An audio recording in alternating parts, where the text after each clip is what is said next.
الرحيم أشكرك وأشكر قناتكم وربي يوفقك. بالنسبة لي تجربتي مع نادي معيذر يعني تجربة كلش حلوة، وأتمنى أن أكون يعني سبب إن شاء الله بصعود هذا الفريق للدرجة الأولى.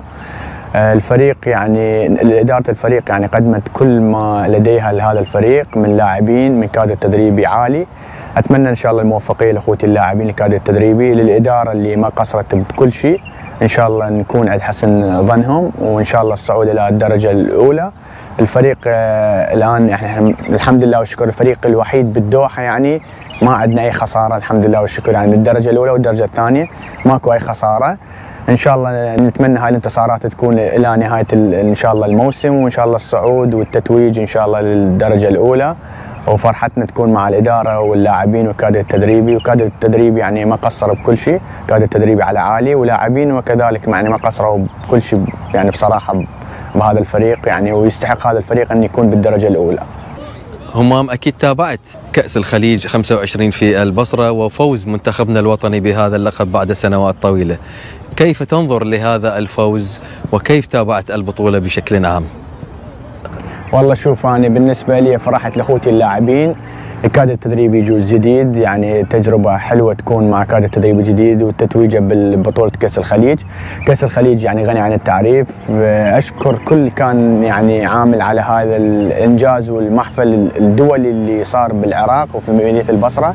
أشكر الجماهير اللي حضرت يعني في مدينة البصرة، والجماهير هاي تستحق الفرحة يعني، بس كرة القدم تفرح بالعراق، واخوتي اللاعبين ما قصروا وفرحوا يعني كثير من الناس كانت متعطشة للفرحة. وإن شاء الله يا رب القادم يكون أحسن للمنتخب الوطني، وموجود يعني إن شاء الله تصفيات وتصفيات كأس آسيا وتصفيات كأس العالم، إن شاء الله يظهر المنتخب الوطني بمستوى يليق بسمعة الكرة العراقية. ما هو سبب ابتعاد همام طارق عن المنتخب الوطني؟ والله شوف كنت اتمنى ان اكون مع اخوتي اللاعبين واتوج بهاي البطوله، وفرحه يعني ما تنوصف يعني، وانا فرحت بالنسبه لي يعني فرحت لاخوتي اللاعبين اللي ما قصروا بالبطوله، اللي توجوا بالبطوله. كنت اتمنى اكون معاهم، بس انا يعني مثل واحد ما يقول انظلمت يعني اعلاميا، وانظلمت بسبب التواصل الاجتماعي، ابتعدت عن المنتخب الوطني. وكنت اتمنى ان اكون يعني ارتدي فانة المنتخب الوطني وافرح مثل اخوتي اللاعبين شو ما فرحوا.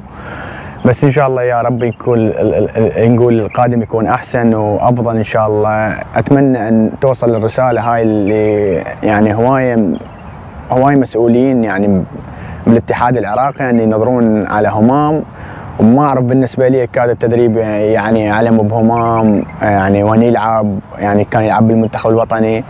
انا اتمنى ان اكون يعني مع اخوتي اللاعبين وزملائي نفرح هاي الناس اللي صدق محتاجه الفرحه بالعراق.